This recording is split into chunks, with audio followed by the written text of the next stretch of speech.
Hello, everyone. My name is Cassandra Hardy, and I'm new to the speech and online communications class. Um, I'm from Killeen, Texas, and I've been living in Georgia for over 10 years, so I'm just now relocating back to Killeen, Texas. I'm majoring in social work.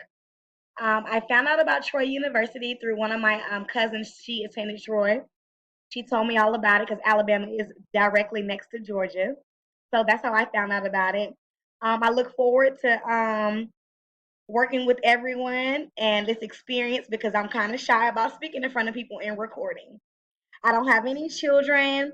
I recently got my degree in in surgical technology, which I enjoyed, and I also wanted to have like options. Social work seemed to be something I'm interested in too, so I wanted to pursue that as well. And in the next 10 years, I plan on either doing a traveling surgical tech or I plan on being high into the management for social work because it's a lot of need for that.